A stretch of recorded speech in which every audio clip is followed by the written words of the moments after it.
Okay.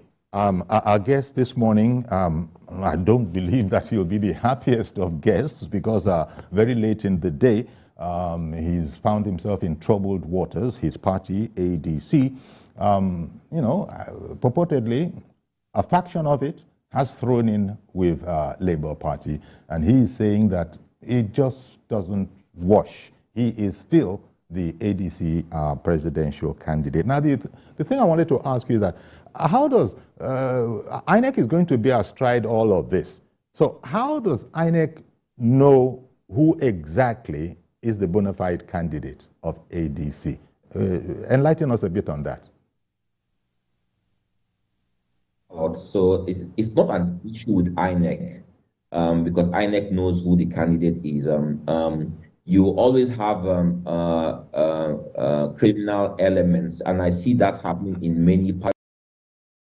The small parties endorsing candidates from some of the bigger parties, and you also see some candidates who have no credibility or who are trying to ride on a popular bandwagon, trying to adopt candidates from bigger parties or adopt bigger parties. So we understand that happens.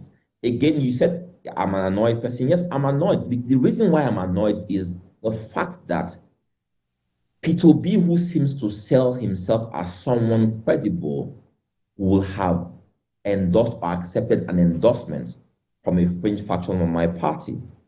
That speaks a lot about his character. And I'm really upset about that. You feel betrayed? You feel betrayed? I feel betrayed. I feel betrayed by him because he speaks like someone who's a gentleman or someone who has ethics and morals, but his conduct always say different. And I'm worried about the way he's manipulated the emotions of a lot of young Nigerians into thinking that he presents a breath of fresh air or a ray of hope for Nigerians. And meanwhile, he continues to act in the old order. But again, what do you expect? I mean, if you look at his antecedents as a governor of Anambra State, who in Anambra State, with all the major power players there, in living, he went into his bank and brought an Obiano, a relatively unknown Obiano, and foisted him on the people of Anambra State.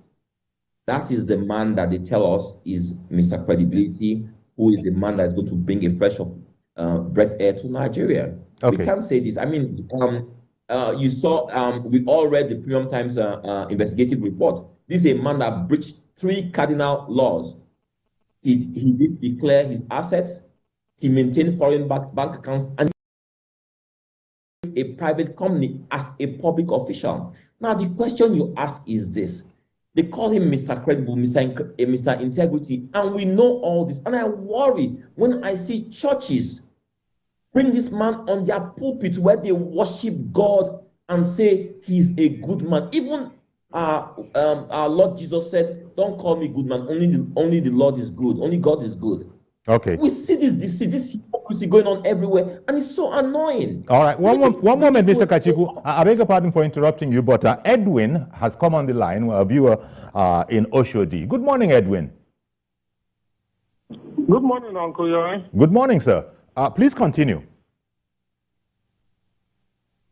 Did you have a question or an observation for Mr. Kachikwu? Yes, I want to find out if I can.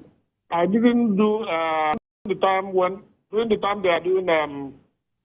My question is, is it possible that I go to my polling booth, my polling area to vote on that day, because I didn't do transfer? I want to transfer. Okay, so sorry, Mr. So sorry, Edwin. We can't really go into that. Our guest this morning is Dumebi Kachikwu. He is of the APC. I beg your pardon, he is the ADC presidential candidate, and we're discussing with him. My friend, take your time. Don't call me APC again. No. Please take your time.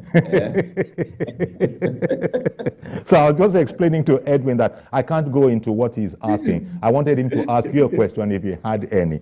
But so now, really, what the question is, having heard from you, what do you think of the chances of ADC, your party? Do you consider that they've messed it up for you?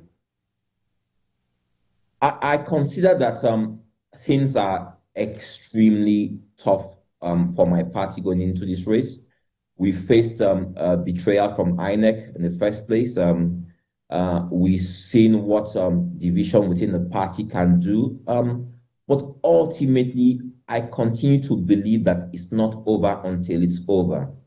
I continue to hope that common sense will prevail. I continue to believe that the silent majority, those who are quietly in the wings watching what's going on in Nigeria, listening to all our arguments, this silent majority on election day, they will come out and they will make a very, very, very strong noise through their votes. Because there's only one thing I'm selling to Nigerians, and that's the fact that we need to remain one united country, a country that's indivisible, a country that does not recognize the divisive role of religion, tongue, and tribe in our body politic, a country where we need to secure our borders, where we need to promote meritocracy and not mediocrity, where we need to protect our weak, our women, our youths.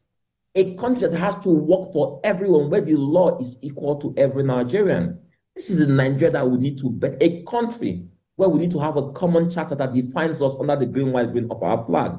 This is the country I seek. This is the country of my dreams. This is the country that I'm trying to sell to Nigerians.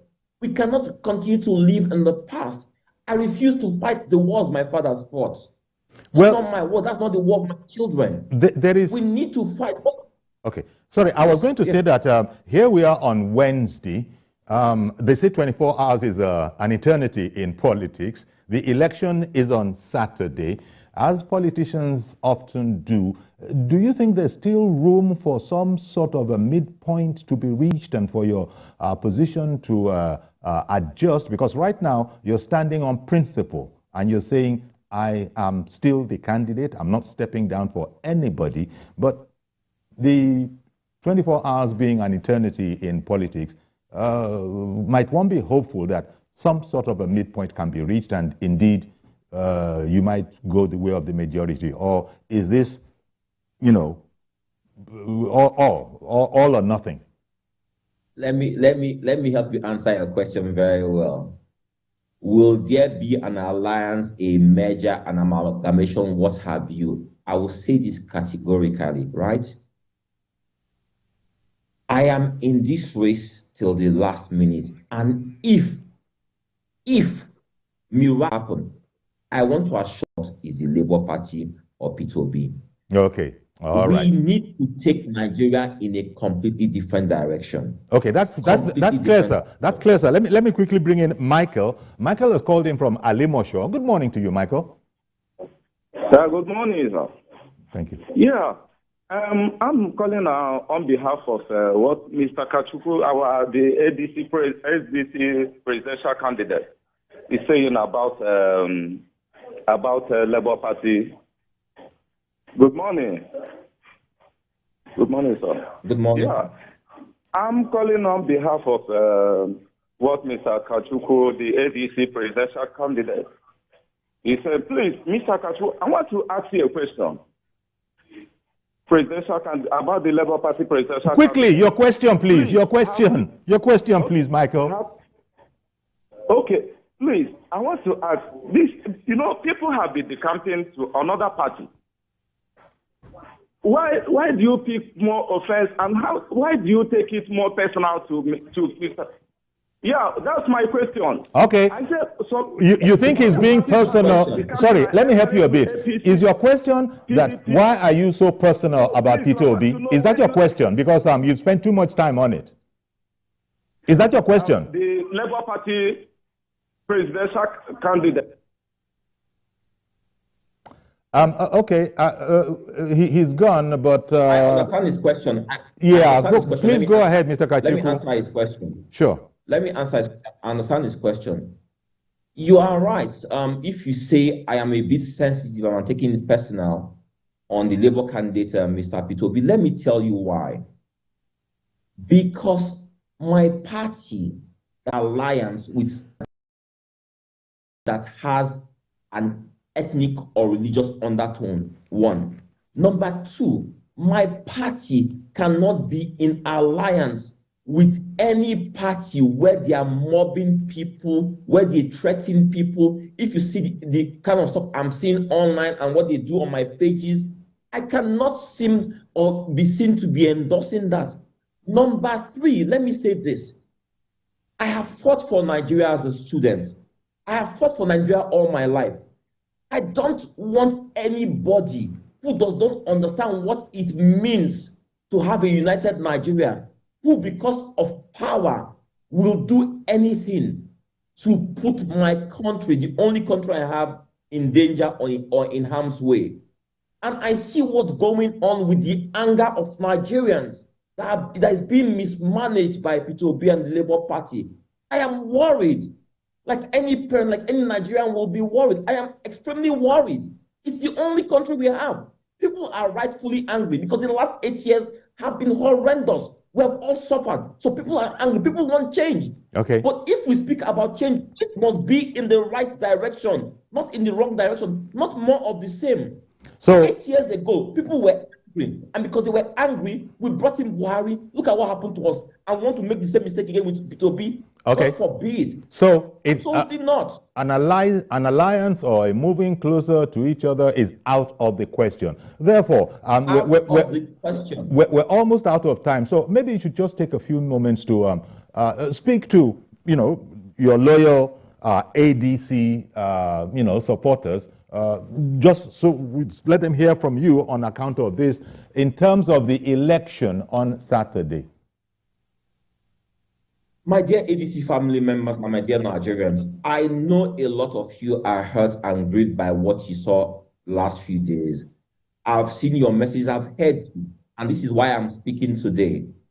As we go into the elections, you candidates hold firm, hold strong. You know what we stand for, our principles about Nigeria, what we preach about.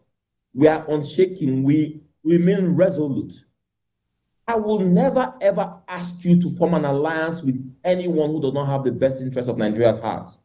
Stand firm, run your race, be different. Run a race that's not based on inducing Nigerians. Run a race that's not based on instigating Nigerians towards violence. Run a race that's inclusive, that speaks to the oneness of Nigeria. This is what we're about in ADC. This is what we'll remain about. Ultimately, I want you to know this. Elections will only produce one winner.